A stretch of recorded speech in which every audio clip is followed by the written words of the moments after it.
Her name was Della Cutright, 24 years old, and she ran the cotton scale at Draughn Gin in Calloway Bend, Arkansas, in the fall of 1936. Here is what she saw. She watched old Neva Bellamy heave a picked sack onto the platform, 100 and some pounds of the woman's whole day, and she watched Emmett Draughn lay 2 fingers on the steelyard beam. Not to steady it, to move it. His thumb nudged the sliding poise a hair to the left, just a hair, 4 ounces gone, off every sack, off every picker, for years. And Neva didn't argue. Neva couldn't read the beam. She just pressed her lips together and made her X on the slip, and she carried that light number home like it was the truth. But Della wrote the real number in a book nobody ever saw. Now here is the part that ought to make your jaw tighten. On the biggest weigh day of the season, 40 families standing in that line, Draughn short-weighed the whole crew and grinned about it. A picker leaned in and squinted at the beam, trying to make the marks mean something, and Draughn laughed and said it plain. A picker can't read a scale, girl, and a girl can't read the law. 40 families, 4 ounces each. Do that all season and it comes to a wagon load of their cotton sitting in his gin for free. That night, Della didn't cry. She lit the lamp. She opened 2 seasons of true weights, every column in her own small hand. And she wrote a letter to an address she'd copied off a poster tacked up at the feed store, the Division of Markets, cooperative section, down in the state capitol. She never told a soul what that letter asked for. If you believe quiet people read the fine print, this story is for you. So do this. Hit that subscribe button, and down in the comments, tell me the town you're watching from tonight. I want to see how far this story travels. Now let me take you back to the beginning of it. Calloway Bend sat in a crook of the river where the delta went flat as a tabletop, and the cotton ran to the edge of everything you could see. In the fall, the whole country turned white and then went bare, and the gin ran day and night, and the air smelled of lint and diesel and the sweetish rot of cotton bolls left in the mud. It was 1936. Times were hard everywhere, and harder here, and the people who picked that cotton were the last to feel any easing of it. Della had grown up in one of the picking families. Her people were the Cutrights, 4 rows over from the Pruitts and the Bellamys, and she had learned to pick before she learned to read. But she had a head for numbers. That was the thing about her. The thing folks said about her when she was still a girl in a flour sack dress. She could add a column faster than a man with a pencil. She could look at a wagon of full sacks and tell you within a few pounds what the whole load would run. Numbers just lay down flat and quiet in her mind and let her count them. So when Draughn needed a hand at the scale, somebody quick who wouldn't slow the line, he took her on. He thought he was doing her a kindness. Indoor work, near enough, out of the sun, a few dimes more than a picker made. Della told herself she took it to be close to the numbers, to watch over her people. She was going to stand at that scale and make sure the count was honest. Because who better than one of their own? That was the story she told herself, and for a while it was even true, or true enough that she could sleep on it. Her hands ran the poise. That was the work. A picker dragged a sack up onto the platform, and Della slid the counterweight along the beam until it balanced level, and she read the weight off the notches and she called it out. And it went down on the slip. On the picker's slip, so they knew what they'd earned, and in the gin book, so Draughn knew what he owed. And at the end of the season, when the settle-up came, all those weights added up into a number that decided whether a family ate through the winter or went to the commissary hat in hand and begged another line of credit against next year's crop. That was the whole world of it. The scale decided everything. A picker's back and hands did the labor, but the beam decided what the labor was worth, and a picker had no way on earth to check it. You cannot argue with a scale. You cannot hold the number in your hand and say it's wrong. It is there, and then it is written down, and then it is gone. 40 families lived and died by that beam. The Pruitts and the Bellamys and the Wrens and 30 some more. Every one of them owed the commissary. That was how it worked, and there was no shame in it because everybody was in it together. You bought your meal and your fatback and your children's shoes at Draughn's commissary on credit through the year. And Rufus Kell wrote it all down in the debt book, and at settle up your cotton money paid off what you owed, and whatever was left over was yours to winter on. If anything was left over. Some years there wasn't. Some years a family came out the far end of a whole season of picking owing more than they'd started with, and nobody could quite say how. Della kept her own book. She'd started it her second week, and she never made any secret of it, which was exactly why nobody thought a thing of it. She kept it right there on the shelf by the scale, a cheap ledger with a cardboard cover, and if anybody asked, she said she was tracking beam drift. Which was a real thing. A steelyard scale will read different in the heat than in the cool. The metal grows and shrinks a hair with the sun, and a careful hand checks it against a known weight of a morning and notes it down. So that's what she said her book was, just checking the drift, keeping the scale honest through the heat of the day. And that was such a sensible, dull little chore that not one person in Calloway Bend ever asked to look inside it. But that book didn't track drift. It tracked the truth. Every sack that crossed her platform, Della read the real weight before she wrote down whatever Draughn's thumb wanted written. 2 numbers for every sack, the one that went on the slip and the one that went in her book. And for the longest while she didn't even know why she did it. It just felt wrong to let a true number die unspoken. She was the only person who'd ever know it, and she couldn't bear for it to go unrecorded. That was all. A quiet person keeping a quiet record for no reason she could have told you. She would learn the reason. But not yet.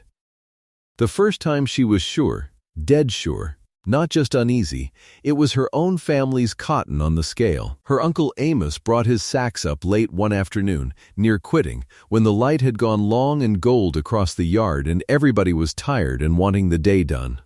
Della slid the poise and read the beam, 131 pounds. She had it dead level, she knew what she was looking at, and she opened her mouth to call it. And Draughn's hand came into the light. 2 fingers. He was standing right beside her. Close, the way he liked to stand when the sacks were heavy, and he laid his fingers on the poise and eased it left, just to the notch below. And the beam tipped, and it wasn't level anymore, but he read it like it was. 127, he said, easy as anything. And Rufus wrote it down. 4 pounds that time. 4 whole pounds off her own uncle's back, because the sack was big and the theft rode along in proportion. And Amos Cutright, who had picked that cotton in the heat with his own 2 hands, just nodded, because he trusted the scale, and he trusted his niece standing at it. Della didn't say anything in front of Amos. She couldn't. What was she going to say? That the man who signed her wages was a thief, in front of her uncle who'd have gone hot and said something and gotten himself put off the place. So she waited. She waited until the line was gone and the yard was empty and Draughn was locking up the shed. And then she made herself walk over to him with her heart going like a hammer. "Mr. Draughn," she said, "I believe your beam's off." He looked at her. He wasn't a big man, Emmett Draughn.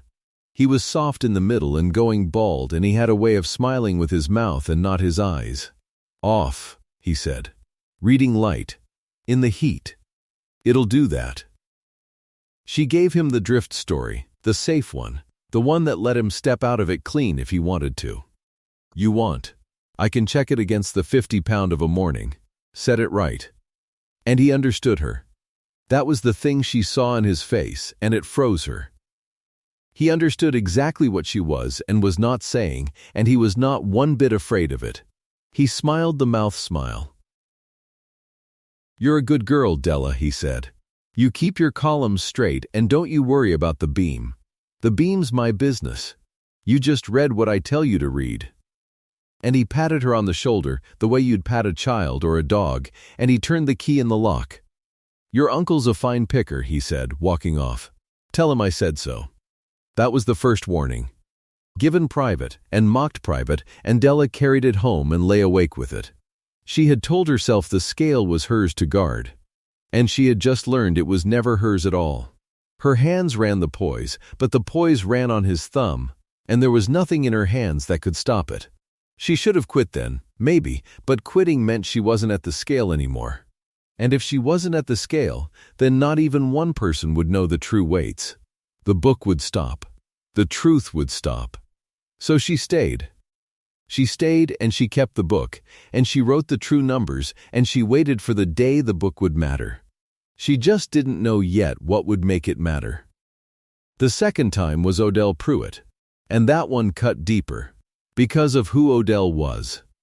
Odell Pruitt was the oldest picker in the crew, near 70, and he had gone to France in 1917 and come home to the very same rows he'd left. He'd carried a rifle across an ocean and back, and then picked up a cotton sack and never set it down again. He was slow now, but he was proud, and he had a straight back for an old man, and when he talked the younger pickers hushed to listen. He had been, of all things, a waitsman in the army for a while. He'd told Della that once, offhand, that they'd had him checking rations and forage by the pound, back in the war, because he was steady and he could be trusted with a scale. He said it like it was nothing. But it meant he was the one man in that whole crew who knew in his bones what an honest beam was supposed to feel like. He brought his sacks up on a cool, bright morning, and Della weighed them, and she had them right, and Draughn's fingers came and shorted them the same as always. 2 pounds, 3, and Odell Pruitt did something no picker had ever done. He leaned in. He put his old face down near the beam, and he looked at the poise where it sat, and he looked a long moment. And then he straightened up and looked at Draughn. He didn't say a word. He just looked. And in that look was 70 years of a man who knew he was being robbed and had no way to prove it. Draughn stared him right back down. "Something the matter, Odell?" "No, sir," Odell said. Because what else could he say? No matter at all. And he made his mark, and he took his light slip, and he walked away with his straight back. And Della watched him go and felt something break loose in her chest. That time she wrote the warning down. She waited till the slip was in her hand, and she wrote on the back of Draughn's own gin copy, small and neat, "Beam reads light under load. Advised owner." And she made sure Rufus Kell saw her do it, saw her writing on the slip, so there'd be a witness that she'd flagged it. Rufus watched her write it with his flat clerk's eyes, and said nothing, and filed the slip. And nothing came of it. Draughn never mentioned it. The warning went into the same silence as the first. But it was written now. It was on paper, witnessed, dated. Della didn't have a name yet for why that mattered. But some careful animal instinct in her had started building something, one piece of paper at a time. And then came the way day that broke it open in front of everybody. It was the biggest day of the season, the day they brought in the heart of the crop, and the wagons came from every direction before light. 40 families. The line of sacks ran clear across the gin yard and out toward the road, sack after sack after sack, more cotton than the scale would see any other day of the year. Everybody was there. The children were there, sitting up on the wagon rails. The old folks were there in the shade. It was almost like a gathering, almost like something festive, because a big weigh day meant money, meant the settle-up would be fat, meant maybe this year there'd be something left to winter on. And Della stood at the scale from before sunup, and she ran the poise, and she watched Emmett Draughn steal from 40 families one sack at a time, in the full light of day, in front of their own children. She had the rhythm of it by then, God help her. Sack up. Read it true. Watch the thumb. Call it light. Write it down twice, the light number on the slip, the true number in the book on the shelf that everybody thought was about the heat. Sack after sack after sack. 4 ounces here. Half a pound there, when the sack was big. Every family in the Bend crossed that platform, and every single one of them left a little of their cotton behind in Emmett Draughn's pocket, and not one of them knew. Because the number was written down, and then it was gone. And Della's book filled up. Page after page in her small hand, the truth of that whole enormous day laid down in ink beside the lie. Along toward the middle of it, a young picker named Tom Wren, Isaac's cousin, brought up a good heavy sack and stood there while Della weighed it, and he was a bright boy, and he'd been looking at that beam all morning, and he leaned in the way Odell had, but younger, bolder, and he said, "That don't look level to me, Mr. Draughn." The yard didn't go quiet all at once, but it went quiet in a spreading ring, the way water stills, and folks nearby turned to look. And Draughn laughed. He laughed out loud, delighted almost, like the boy had told a good joke. And he said it so the whole yard could hear, because he wanted the whole yard to hear it. Because the whole point was that they should all know exactly how safe he was. "A picker can't read a scale, boy." He was still smiling. "And a girl," and here he tipped his head toward Della, standing right there with her hands on the poise, "a girl can't read the law." And he reached out and he moved the poise himself, right in front of the boy, right in front of everyone, daring any single one of them to know what they were looking at. 109, he said, and Rufus wrote it down. Tom Wren's face went red and then went closed, and he took his slip and went, and the line moved on. And that was the whole of it. That was the third offense, the public one, the one everybody saw. And everybody saw it, and nobody could do a thing, and that was precisely the lesson Emmett Draughn wanted taught. Not that he stole. That he could steal in the open, and no one on this earth could stop him. Della finished out the day. She didn't let her hands shake. She read every sack, and she called every light number, and she wrote every true one, and inside she was going cold and hard and clear, as she had never been in her life. That night she sat at her own table with the book open, and she did the arithmetic she'd been afraid to do. 4 ounces, call it, for an average sack, some more, some less. A picker brought up, over a season, maybe 40, 50 sacks. Times 4 ounces. Times 40 families. She worked it the way she worked everything, the columns lying flat and quiet in her mind. And the number came up and sat there and looked at her. A wagon load. More than a wagon load. Somewhere north of $2,000 of their cotton, over a season, sitting in Emmett Draughn's gin for nothing. Ginned and baled and sold as if it were his own. $2,300, near enough, that belonged to the 40 poorest families in Calloway Bend and had been quietly moved, 4 ounces at a time, into the pocket of the man who owned the scale and the commissary and the debt book and, it seemed, the whole idea of what was true. Della sat with that number a long time.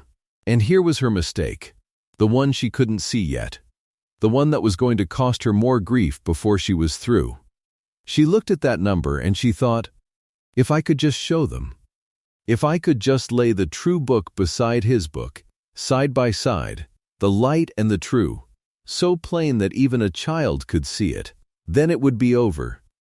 Then Emmett Draughn would have to stop. Because a man can't go on stealing once he's been shown the proof of it in his own hand. Shame would do it. The truth would do it. She believed that. She believed the true numbers, by themselves, would be enough. That was her blind spot, and it was an honest one. The blind spot of a fundamentally honest person who cannot quite imagine that proof convinces no one who has already decided not to be convinced. She was going to have to learn that. She was going to have to learn it the hard way, which is the only way that teaches. But that came later. What came first was Neva Bellamy. Neva was a widow. Her man had died 2 winters back, and she'd kept picking, alone, because there was nothing else to do and nowhere else to go, and she was proud in the same quiet way Odell was proud. And her commissary debt had been climbing. Everybody's climbed, but Neva's climbed faster, because she was one person doing one person's picking and eating one person's meals, and her cotton money at Settle-Up never quite caught up to what Rufus's book said she owed. And of course it didn't. Della understood it now with a terrible clarity. Neva's debt wasn't Neva's spending. Neva's debt was the skim. It was 4 ounces a sack, all season, every season, 2 winters running, added up and turned around and written against her as if she'd eaten it. The thing Draughn stole off her scale was the very thing that put her under at the commissary. The skim was the debt. They were the same money, moving in a circle, and the circle closed on a 60-year-old widow who couldn't read the beam that was robbing her. They put her off her place in the middle of that fall. Rufus Kell came out with a paper and read her the number she owed, and it was more than her whole season would ever pay, and the paper said the house and the acre it sat on reverted to Draughn against the debt. And Neva Bellamy stood on her own porch and pressed her lips together the way she'd pressed them at the scale. And she signed her X, and she gathered what she could carry. That broke something in the crew.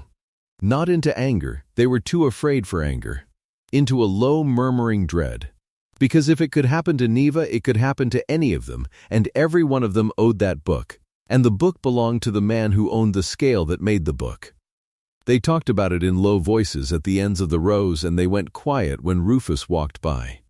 And the fear had a particular shape, and Della saw the shape of it clearly. They were all of them in debt to Emmett Draughn. And a person in debt cannot afford to make the man who holds the debt angry. Whatever a picker might feel about that scale, he could not act on it, because to act on it was to have his own debt called. And to have his debt called was to end up on the road like Neva Bellamy with what he could carry. The debt was the leash. That was why it existed. Not to be paid. To hold. And that was the day Della Cutright understood that showing them the truth would not be enough. She could lay her true book on the table in front of all 40 families, and every one of them could see, plain as day, that they'd been robbed, and not one of them could afford to say so out loud, because saying so cost them their winter credit, and their winter credit was their children's shoes. The proof wasn't the problem. The fear was the problem. And the fear was made of debt, and the debt was made of the scale, and the scale belonged to him. She needed something bigger than proof. She needed to take away the thing the fear was made of. She just didn't know yet that such a thing was even possible. And then the letter came back. She'd near forgotten it. She'd written to that address off the feed store poster weeks back, the Division of Markets, cooperative section, and she'd half thought it would vanish into whatever drawer swallows the letters of quiet people. She'd never even said in it, quite, what she was asking. She'd written that the pickers of Calloway Bend were being cheated at the scale and had no remedy, and did the state offer any remedy to people in their situation. That was all. A quiet person's letter, careful, giving nothing away. What came back was not a rescue. Della had, without admitting it, been hoping for a rescue, for some official from the capital to come down and set things right, to walk into Draughn's yard with the authority of the state and make him stop. That was not what came. What came in the envelope was a pamphlet, a cheap gray government pamphlet, folded once, and a short typed letter from a man named Hollis Vance, cooperative agent, saying that the division did not have authority to intervene in a private settle-up, but that Miss Cutright might find the enclosed of interest, and that if the growers of her community wished to organize themselves, the state stood ready to assist. Organize themselves. Della sat down at her lamp, and she read that pamphlet through. And then she read it again, slower, and the third time through she read it with her finger under the lines the way Neva Bellamy would have, because she wanted to be sure, dead sure, that the words said what she thought they said. The state had passed an act, a Cooperative Marketing Act, and what it said, in the dry gray language of the government, was this: farmers could band together, legally, and form a marketing cooperative. A chartered thing, recognized by the state, with articles and members and its own name. And a cooperative, this was the part Della read 4 times, a cooperative could buy and operate its own certified scale.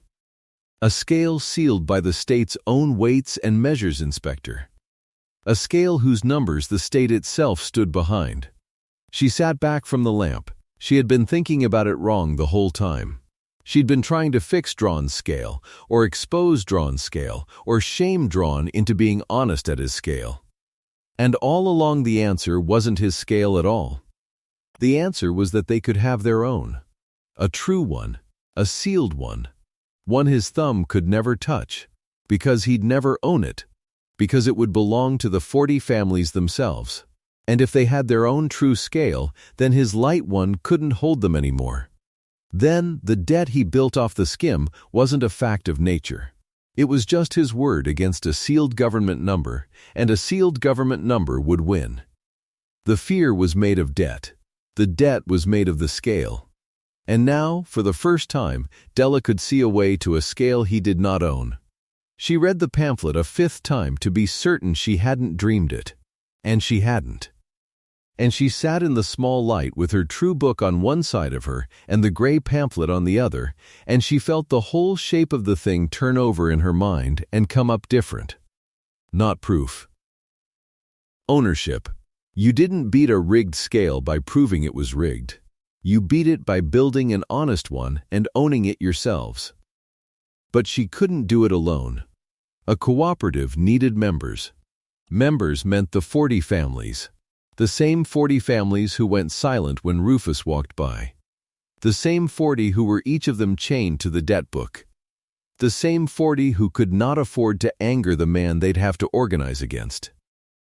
To charter this thing, every one of them would have to sign. And to sign was to declare, in writing, against Emmett Draughn, the very act the debt was built to make impossible. She thought about who she'd tell first, and there was really only one answer. She went to Odell Pruitt.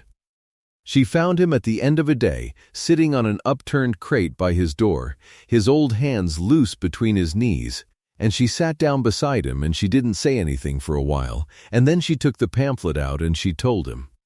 All of it. The act, the charter, the sealed scale, the whole turned-over shape of it. She talked low and steady the way she talked, and the old man listened without moving, his eyes out on the darkening rows. When she was done, he was quiet a long while. A scale they can't touch, he said finally. A scale they can't touch, sealed by the state. Reads true, and the law stands behind it. Odell Pruitt was quiet again. And then he said, slow, I read Waits for the Army once. Long time ago. They trusted me with it because I don't lie about a number. He turned his head and looked at her, and there was something in his old face she hadn't seen in him before. Something that had been laid down and left for 50 years and was stirring now. I have been picking on other men's scales since before your mama was born, Della Cutright, and I have been counted honest maybe never, not one time, not once in my whole life. His voice didn't rise. It went, if anything, quieter. I would like to be counted honest one time before I'm done. If you build this thing, I'll sign it first. And Della, who had held herself cold and hard and clear ever since the way day, felt her eyes sting for the first time. But wanting a thing and building it are two different countries, and between them ran a river of trouble she was only starting to see. Because to charter the co-op she needed the 40.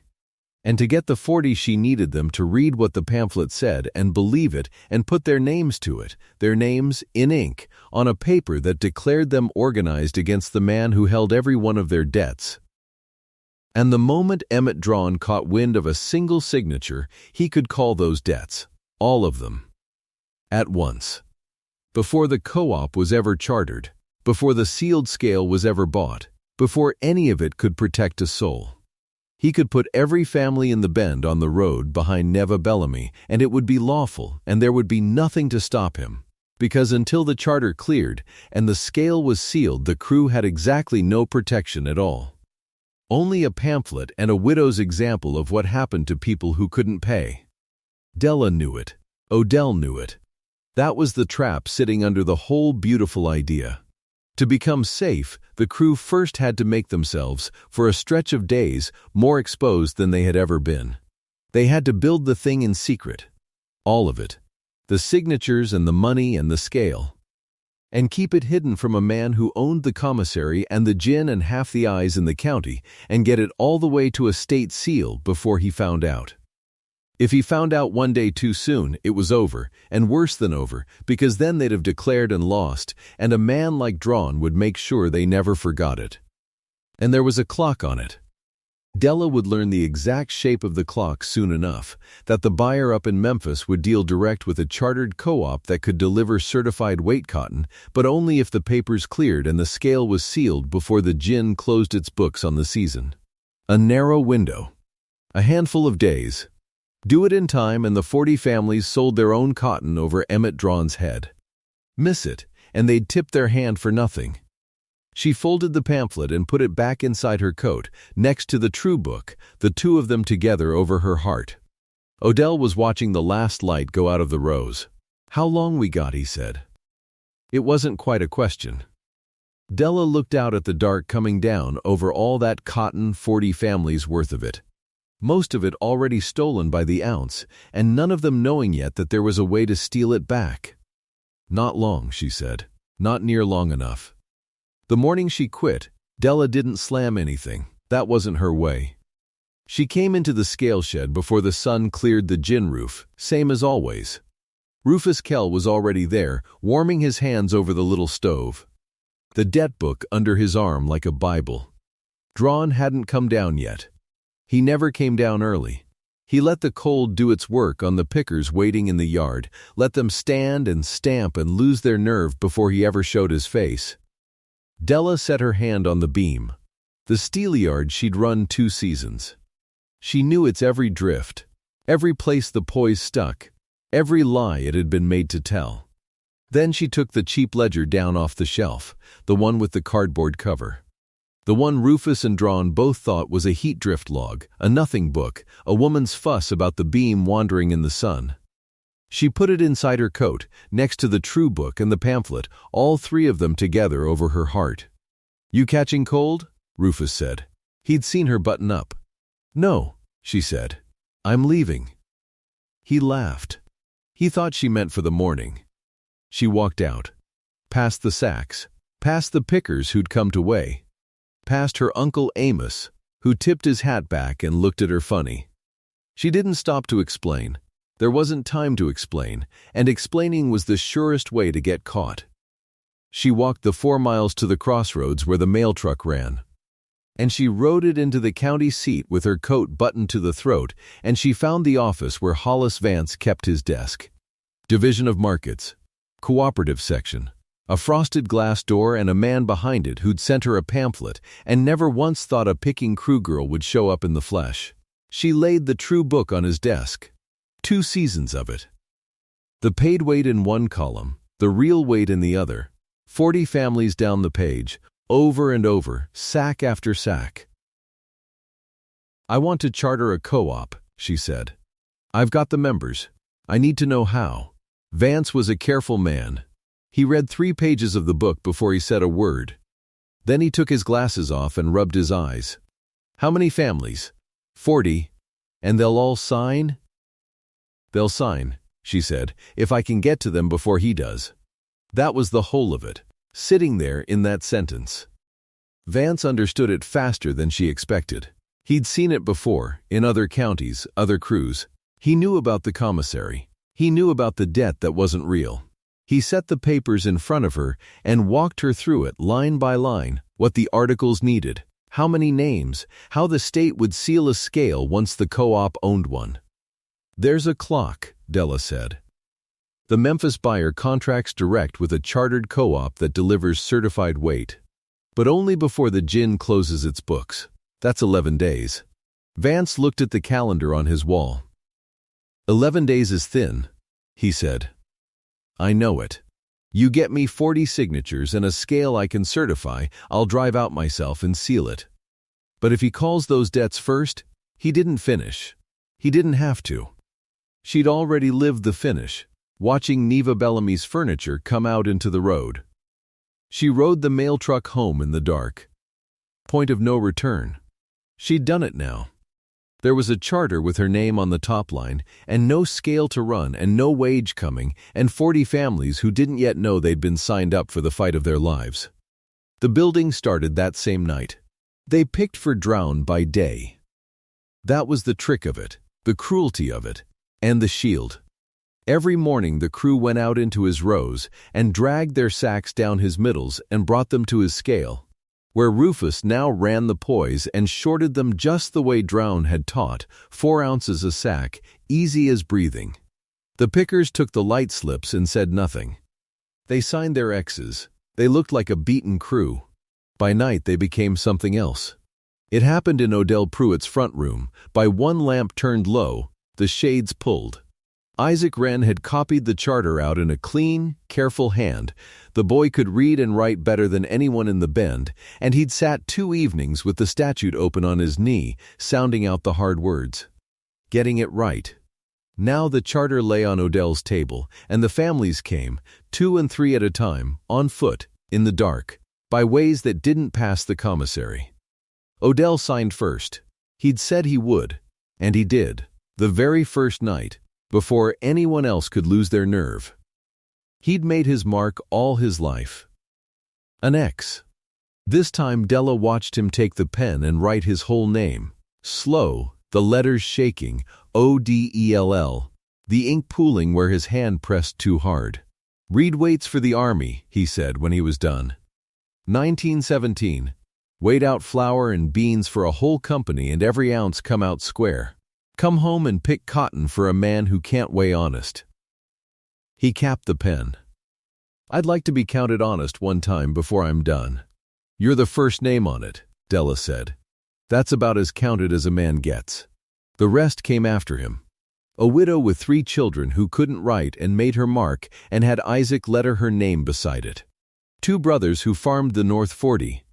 Della's own uncle Amos, who signed and then stood a long moment with his hand flat on the paper like he was taking an oath.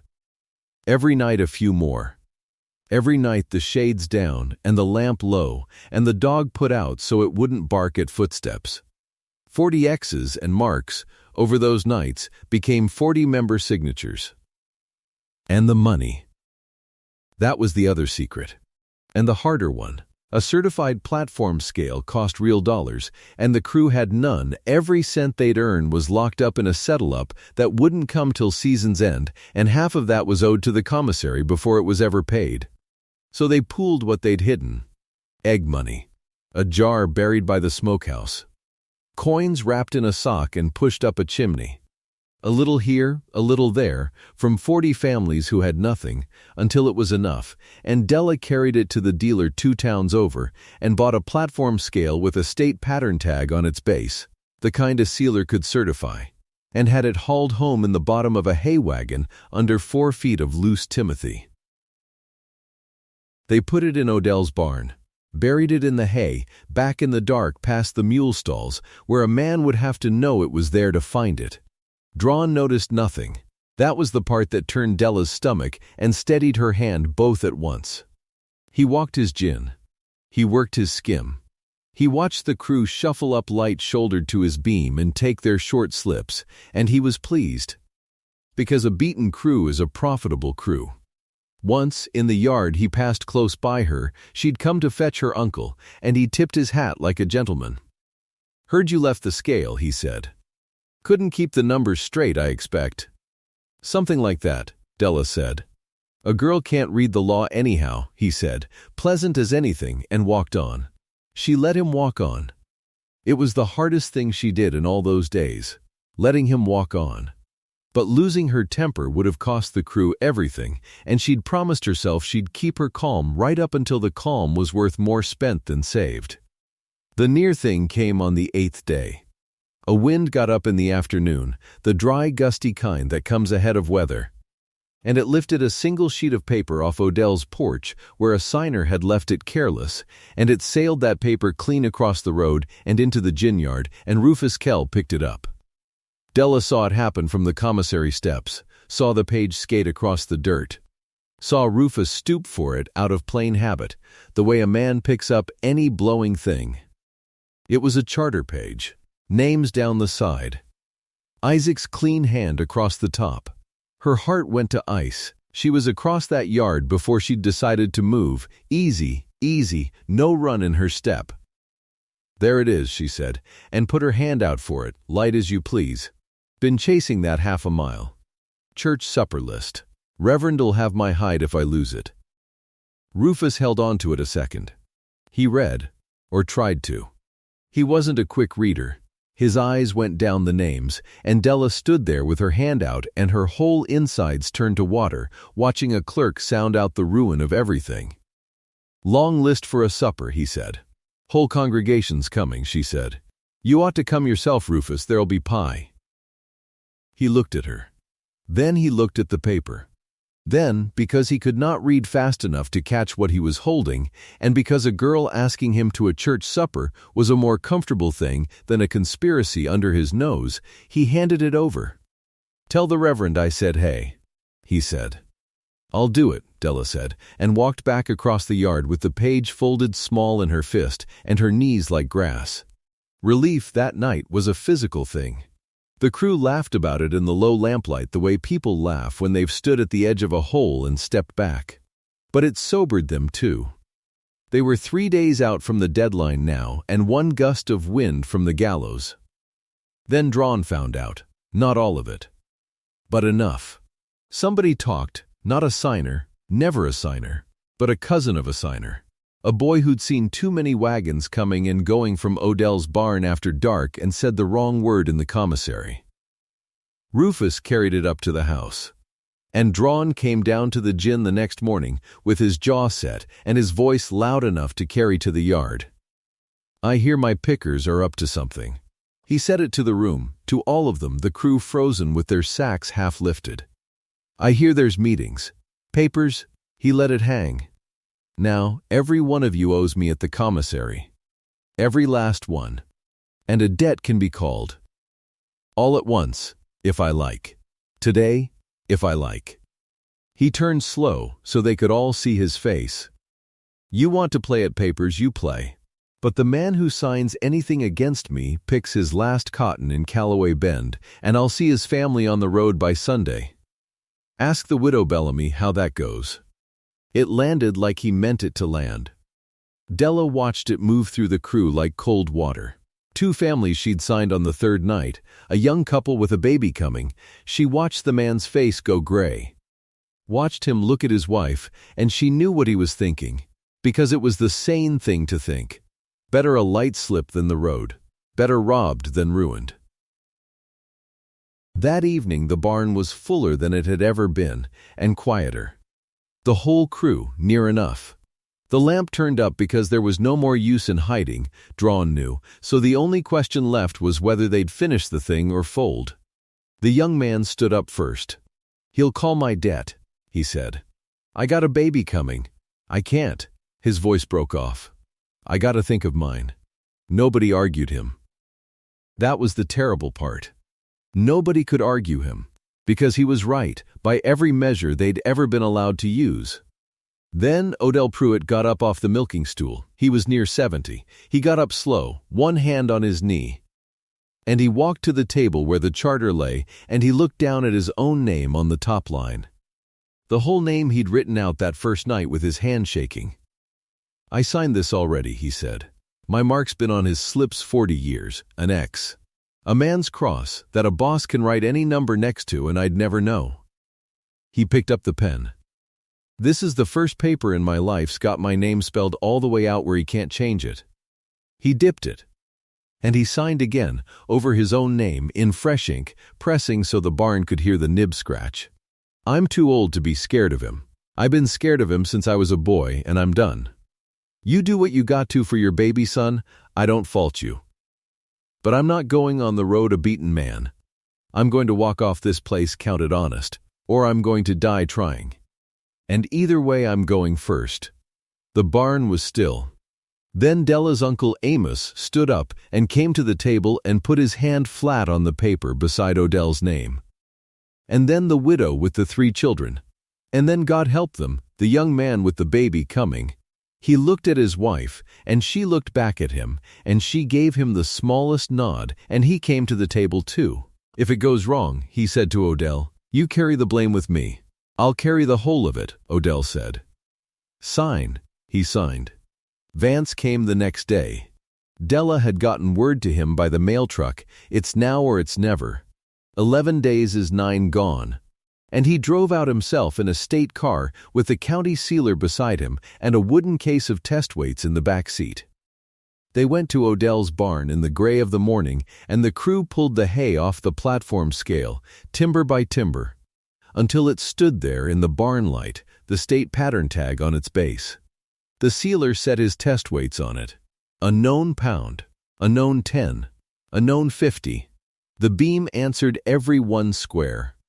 He set his stamp to it and turned the die and pressed the lead seal onto the scale's own frame, and it was done. The co-op owned a scale the state of Arkansas certified honest, and no thumb in Calloway Bend could argue with it. Vance signed the last of the articles across the hood of his car. "You're a chartered marketing cooperative as of this morning," he said. 40 members. 1 certified scale. He handed Della the sealed copy. "You've got 2 days to weigh and deliver to make your buyer's date." I'd get to it. They got to it at dawn. The whole crew came to Odell's barn in the dark and stood while the doors were pushed open and the first light came in across the sealed scale. The lead tag caught the sun and shone. Neva Bellamy's sack went up first. Della had seen to that, and nobody argued it. The widow whose furniture had gone out into the road, whose debt was nothing but the skim wearing Eli's clothes, her cotton rode the platform first. Della ran the poise with her own hand, the same hand that had run Draughn's beam 2 seasons and called out numbers she knew were false.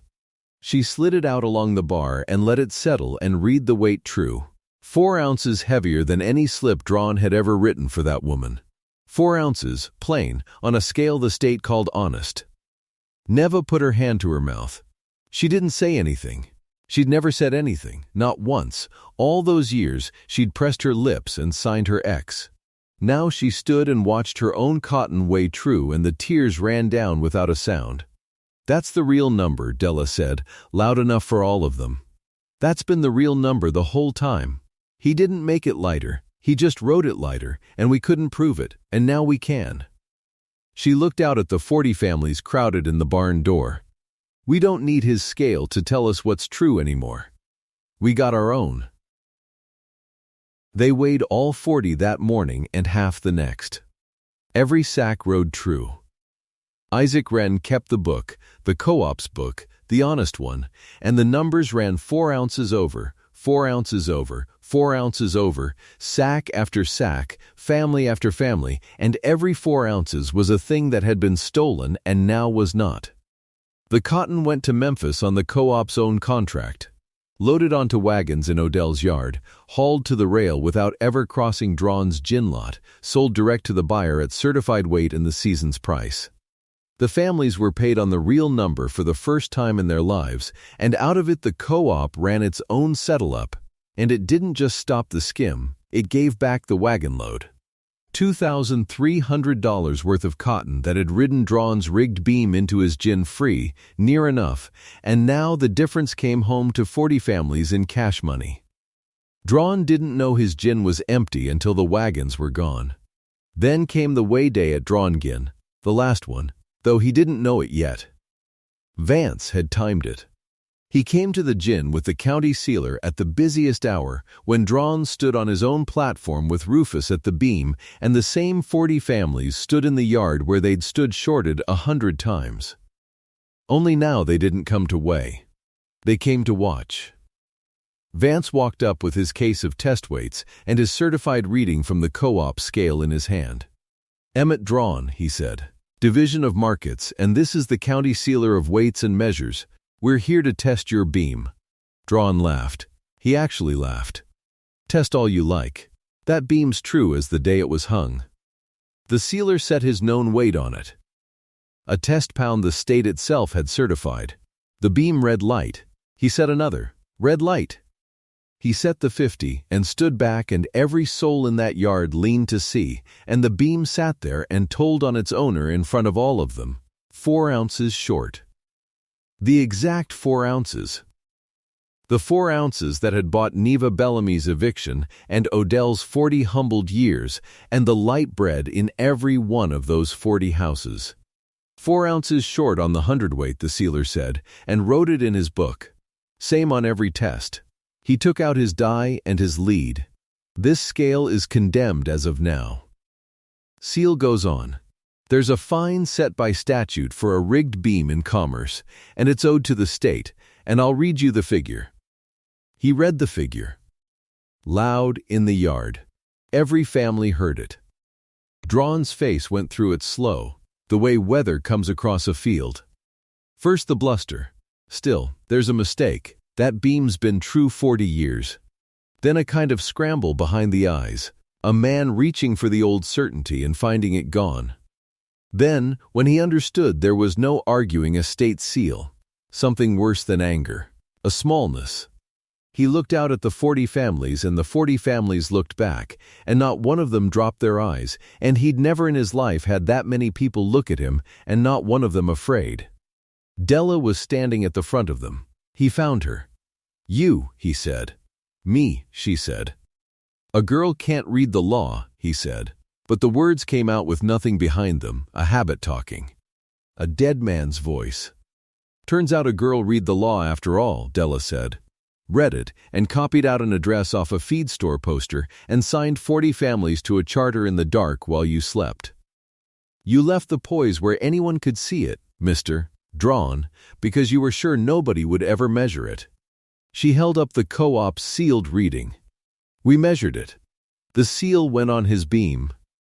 The lead tag hung there, where his thumb used to ride. And Rufus Kell, Della watched him do it, Rufus set the debt book down. Just set it down on the platform rail. Quiet. Like a man laying down something heavier than it looked. He'd kept that book for Draughn years.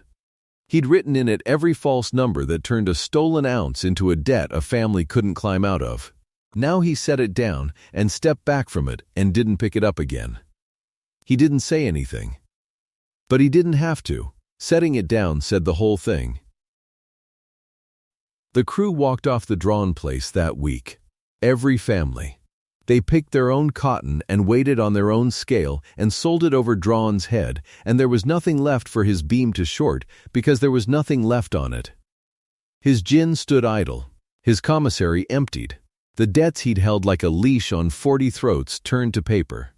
Because a debt built out of a fraud is no debt the co-op's lawyer would honor, and everyone in the county now knew the fraud by heart. He came to the co-op door 3 weeks later. Della was in the little shed they'd rented for an office, going over Isaac's figures, when she heard the wagon and knew the sound of it. She didn't get up fast. She'd promised herself, all those weeks of keeping calm, she'd spend the calm now, at the end, where it was worth the most. Draughn stood in the doorway with his hat in his hands. His hat in his hands. That alone was worth a winter. "My gin's sitting idle," he said. "You know that. I know it. A gin's got to run. A gin sitting idle rots. I need cotton to gin or I'm finished in this county." He worked the hat brim. "Your co-op's got cotton. I'll gin it. Fair rate." Della looked at him a while, long enough that he had to stand in it. "We might gin with you," she said. "On terms. Name them." She'd had them ready for weeks. She took a paper off the desk, Isaac had lettered it clean, and she laid it on the table between them and turned it so he could read it. "Certified weight, every sack, on our scale, not yours. Yours is sealed anyhow. Published rates, posted where every man can read them, no thumb, no favors, no debt book. And this." She put her finger on the last line. The widow Bellamy's eviction reversed. "In writing. Her account cleared, her name off your book, and it done before you gin one lock of our cotton. First, not after. First." Draughn looked at the paper a long time. "That's hard terms," he said. "They're honest terms," Della said. "You'll find they read about the same. Sign at the bottom, and the widow gets her word today, and your gin runs Monday. Or don't, and it rots. It's the first fair choice you've had to make in a long while, Mr. Draughn. Take your time with it." He took the pen. His hand didn't shake the way Odell's had. But he signed. And when he'd signed, Della had Isaac carry the widow's clearing out to her that same afternoon, hand to hand, so nobody could say it hadn't happened first. Spring came green up the delta. By spring the co-op had its own gin shed, small, a tin roof and a sealed scale under it. And on the first honest weigh day of the new season, the wagons came. Della counted 30 of them lined up in the lane before the sun was full over the trees, 30 wagons piled with cotton, 30 families waiting to weigh true and get paid true. And not one of them standing with their hat in their hands. The morning smelled of coffee and cotton and cool ground. Somebody's wife had a pot going on a little stove in the corner, and the steam of it hung in the doorlight. The beam sat level. Della watched it a minute before anyone weighed. Just the beam, balanced, honest, resting at nothing the way an honest scale rests when there's no weight on it and no thumb near it. Odell Pruitt ran the poise now. Counted honest at last, a weights man again after 20 years of being written light. And he'd taken Isaac Wren under his arm to teach him the trade, the boy who could read the statute now learning to read a beam. The two of them bent over the bar in the morning light, Odell's rough fingers showing the notches, Isaac's clean hands sliding the poise out slow. "Easy," Odell was saying. "Let it settle. Don't chase it. A true scale don't need chasing. You just wait, and it tells you." Della stood in the shed door with her coffee and watched them. She heard, in time, what became of the rest. Draughn Gin that season and the next, on the co-op's published rate, no thumb, because the county sealer's tag was still on his old beam where anyone could read it, and no man in Calloway Bend would bring him a sack he couldn't watch weighed. He made an honest gin's honest living, which was less than he was used to, and he swallowed it. Because there was nothing else on the table. And Rufus kept a book still. But it was the co-op's book now. The honest debts of an honest store, every figure one a man could stand behind, and he wrote them square. Some people, it turns out, will keep straight the minute somebody's watching who can read. Della kept the true book. Both of them, in the end, the old cardboard 1-2 seasons of stolen ounces in 2 columns, and the new one, the co-op's own, that ran true from its first line. She kept the old one because a body ought to remember what a thing cost. 40 families who'd signed their whole lives away with an X now signed a ledger they owned, their own names, spelled all the way out. In a book no thumb could reach. That was the whole of it. A way girl who ran a rigged beam 2 seasons and wrote the real numbers in a book nobody thought to read. Quiet people read the fine print. They always have. And every so often, when the fine print says the law's been on their side all along, they walk out of the shed with it under their arm and hand it to the man behind the frosted glass, and the world tips back level, the way an honest scale tips when the thumb comes off. There's a beam sitting level under a tin roof in Calloway Bend to this day, near as I know. 30 wagons in the lane on weigh day. Coffee on the stove. An old man teaching a young one that a true scale never needs chasing. You just wait, and it tells you. If you've ever been the quiet one who read the whole page while everybody else signed the X, comment the town you're watching from. I'd like to know how far this one traveled.